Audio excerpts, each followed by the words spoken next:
بسم الله الرحمن الرحيم. السلام عليكم ورحمة الله وبركاته. بسم الله والصلاة والسلام على رسول الله. اللهم صل على محمد وعلى آل محمد كما صليت على إبراهيم وعلى آل إبراهيم، وبارك على محمد وعلى آل محمد كما باركت على إبراهيم وعلى آل إبراهيم في العالمين إنك حميد مجيد. حبايبي إن شاء الله الذكر بتاعنا في الفيديو ده هيبقى اللهم صل وسلم وبارك على سيدنا محمد. يبقى الذكر بتاعنا عايزين باستمرار على لساننا ذكر الله، اللهم صل وسلم وبارك على سيدنا محمد. حبايبي زي ما احنا شايفين كده مع بعض، عملنا النهاردة الكشري المصري، عملناه بطريقة جميلة جدا. شايفين المنظر؟ بسم الله ما شاء الله. عملت الكشري المصري العادي اللي بوردات البصل الجميلة والكشري بالكبدة. يلا نشوف الطريقة مع بعض. نبدأ على بركة الله. اول حاجة هنبدأ بيها ان شاء الله الحمص بتاعنا، علشان الحمص بياخد وقت في السوى. انا معايا الحمص كده هنزل عليه بالمية المغلية، وهسيبه شوية في المية المغلية عشان انا مستعجلة عليه. هركنه شوية كده قيمة 10 دقايق. لو انا مش مستعجلة هنقعه في شوية مية باردين كده ومش هياخد وقت في السوى. فالنهاردة انا عشان مستعجلة فهركنه في مية مغلية. بعد 10 دقايق كده زي ما احنا شايفين لونه اتغير، هنزل عليه بطماطمايه معصورة ومعلقة توم مفروم وشوية سكر علشان يستعجل في السوى، ومعايا سنة شطة عشان نعمل حمص الشام بالمرة معانا واحنا بنعمل كده الكشري بتاعنا. وهنزل عليه كمان بشوية كمون، وهولع بقى على الحمص بتاعنا وهغطي عليه وهسيبه يستوي على مهله، وهنشوفه مع بعض ان شاء الله. مش هياخد وقت في السوى.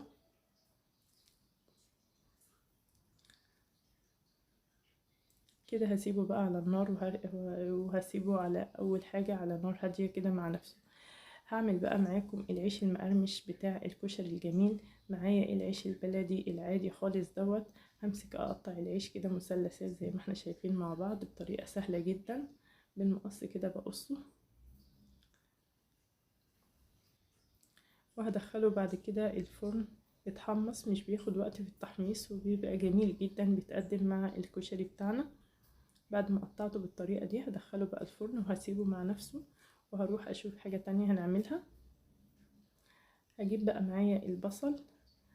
همسك البصل بتاعنا وهقطعه أجنحة جوانح كده بطريقة سهلة جدا زي ما احنا شايفين مع بعض. أنا بحب أكتر البصل للكشري. وردات البصل المقرمشة الجميلة ديت الأولاد بتفرح بيها جدا. فهقطع البصل بالطريقة دي جوانح كده. ما ننساش الذكر بتاعنا، اللهم صل وسلم وبارك على سيدنا محمد. اللهم صل وسلم وبارك على سيدنا محمد. اللهم صل وسلم وبارك على سيدنا محمد. بعد ما قطعت كده وردات البصل بتاعتنا بالطريقة ديت الجوانح كده، جوانح خفيفة زي ما احنا شايفين مع بعض كده، هنزل بيها في بولة. واول حاجة هعملها ان انا هملح البصل بتاعنا دوت.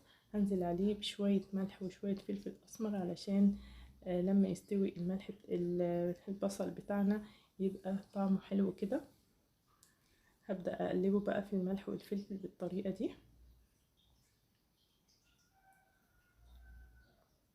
ما ننساش اللهم صل وسلم وبارك على سيدنا محمد.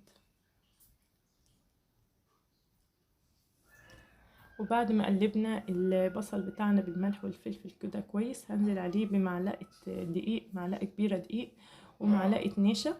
وهبدأ اقلب البصل كويس كده في الدقيق والنشا، هيدينا طعم جميل وقرمشة جميلة بعد ما نحمر الوردات البصل الجميلة بتاعتنا مع بعض. هقلبه كويس كده قوي في الدقيق والنشا. وهجيب بقى معايا زيت غزير جدا، وهبدأ اقلي البصل بتاعنا. وهنشوف البصل بعد ما هيطلع من الزيت هيبقى القرمشة الخطيرة اللي احنا كلنا بنحبها في الكشري، في وردات البصل في الكشري. ما ننساش الذكر بتاعنا، اللهم صل وسلم وبارك على سيدنا محمد. اهم حاجة يكون الزيت غزير علشان البصل بتاعنا يطلع متحمر حلو. والزيت دوت مش هنرميه ولا هيجراله اي حاجة، هستعمله في باقي وصفة الكشري بتاعنا، فعشان كده ببدأ بالبصل اول حاجة. هنزل بقى كده بالبصل ياخد اللون الجميل، ومش هسيبه لما يغمق قوي. هخرجه كده وهو لونه يعني بامبي كده، علشان لما بيخرج من الزيت بياخد يعني بيبقى لسه فيه سخونية فبيحمر اكتر عشان ما يتحرقش مني. مع اللون الجميل دوت هبدأ اخرج البصل بتاعنا من الزيت. ما ننساش الذكر بتاعنا، اللهم صل وسلم وبارك على سيدنا محمد. اللهم صل وسلم وبارك على سيدنا محمد. اصفي بقى البصل كويس من الزيت وهحمر باقي الكمية حبة حبة بالطريقة ديت، وهنشوف هنعمل ايه بعد كده. ما ننساش الذكر بتاعنا، اللهم صل وسلم وبارك على سيدنا محمد. شايفين كده البصل بتاعنا بعد ما خرج من الزيت ما شاء الله لونه جميل جدا، وفي القرمشة في منتهى الجمال. يلا بينا بقى مع بعض نعمل الصلصة بتاعتنا. انا بعمل الصلصة، هاخد الزيت من زيت البصل اللي احنا عملناه، اللي احنا قلينا بيه البصل، مش برميه ولا اي حاجة، بعمل بيه كل وصفات الكشري بتاعتنا. همسك الزيت اخليه يقدح كده، وهنزل عليه بشوية فلفل اسمر، وهنزل بصلصة الطماطم بتاعتنا. ما ننساش الذكر بتاعنا، اللهم صل وسلم وبارك على سيدنا محمد. هنزل بقى على الصلصة بالملح وشوية شطة، وهقلب الصلصة بتاعتنا وهسيبها على نار هادية لحد ما تتسبك.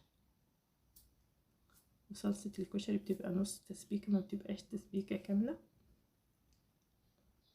وهحط لها شوية سكر عشان تعادل الحموضة. شايفين كده معانا الصلصة بتاعت الكشري بقت جاهزة ما شاء الله. اركنها بقى على جنب واروح اعمل المكرونة. معانا المكرونة المية بتغلي اهيت، هنزل عليها برضو بمعلقة من زيت البصل اللي احنا عملناه مع بعض، وهنزل على المية برضو بمعلقة ملح كبيرة، وهنزل بالمكرونة بتاعتنا. المكرونة المرمرية العادية خالص مع المكرونة الاسباجيتي، الاتنين مع بعض عشان يختلطوا في بعض، وتبقى الكشري بتاعنا في منتهى الجمال ان شاء الله. هبدأ كده واحدة واحدة اسلق المكرونة سوا عادي جدا جدا، لا سوا زيادة ولا سوا اقل، بتبقى زي ما احنا شايفين مع بعض كده السوا العادي بتاعنا.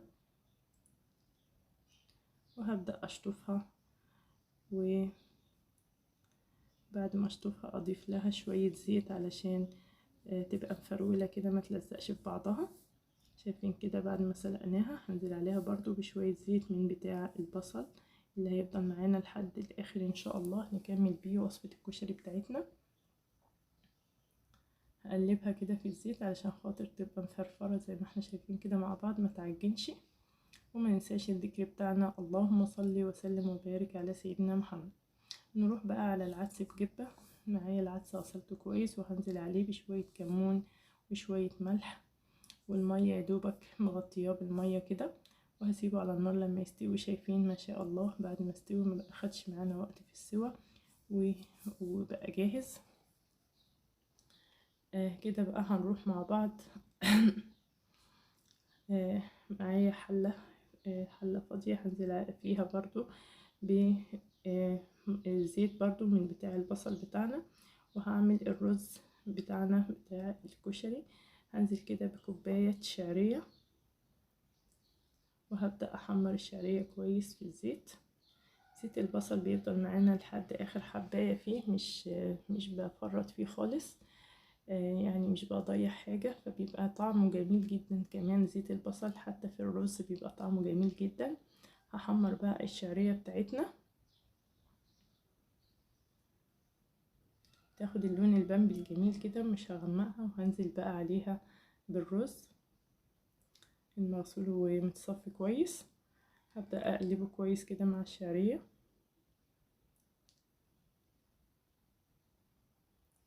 وهنزل بقى بالمية.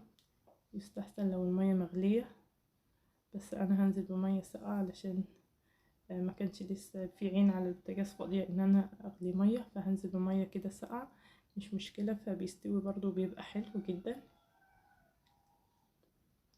هقلبه كويس كده مع الرز مع الشعريه، وهنزل بقى بالملح،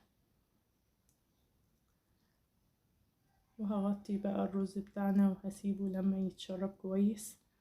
شايفين كده الرز بعد ما اتشرب بسم الله ما شاء الله مفرفر وجميل. نعمل بقى الشطة بتاعة الكشري بتاعتنا. لا، هنعمل الدقة الاول. معايا هنا حلة صغيرة فيها معلقة توم كبيرة، يعني فيها زي كوباية مية كده، وعليها معلقة توم كبيرة ومعلقة فلفل الشطة دي الحمرا دي، وهنزل بليمونة عصير ليمونة، وهنزل بالكمون وشطة وملح، وهنزل كمان عليهم بشوية خل.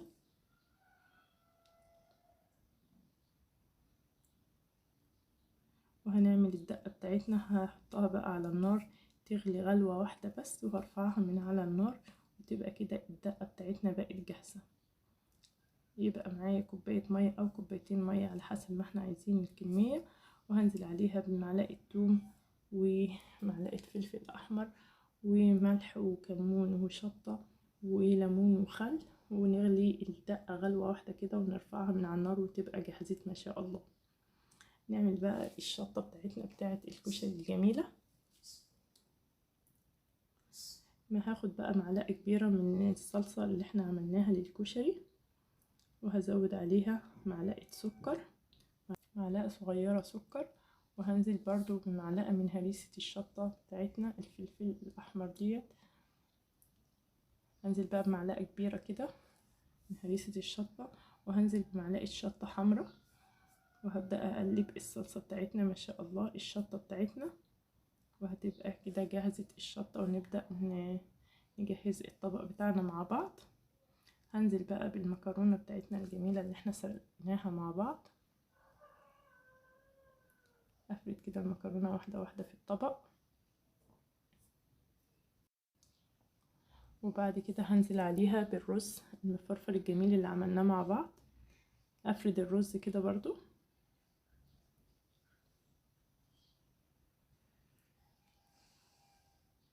وهبدأ انزل بمعلقة كبيرة من الصلصة. شايفين قوام الصلصة مع بعض ما شاء الله. وهبدأ بقى بالحمص ازوق كده الطبق من الجناب، وبعد الحمص هنزل برضو بالعدس بجبة. كل واحد بقى يركب الطبق زي ما بيحب، انا عملته بطريقة كده عشوائية، اللي حابب يغير بقى كل واحد زي ما هو حابب. هنزل بوردات البصل. انا شكلي كده نسيت العدس بجبة، بس هفتكر ان شاء الله وهرصه في الطبق بعد كده وهنشوفه في الاخر. كده قدمنا طبق الكشري اهو حطيته. قدمنا طبق الكشري ومعاها العيش المقرمش ومعاه الشطة بتاعتنا ومعانا الدقة ومعانا الصلصة ومعانا الحمص الشام. وعملت كمان طبق الكشري بالكبدة علشان اللي حابب الكبدة برضو يبقى متوفر دوت ومتوفر ده. وبألف هنا وشفا، يا رب يعجبكم الفيديو والطريقة تكون سهلة وتعجبكم بإذن الله. وفي النهاية اللي يعجبه الفيديو بقى ما ينسانيش من اللايك والشير والاشتراك في القناة علشان القناة تكبر بيكم ومعاكم. واللي بيشوفنا لأول مرة يشترك معانا في القناة ويضغط الجرس ويختار الكل علشان يوصلوا إشعار بكل جديد أنزله بإذن الله. وفي النهاية سبحانك اللهم وبحمدك نشهد أن لا إله إلا أنت نستغفرك ونتوب إليك. والسلام عليكم ورحمة الله وبركاته.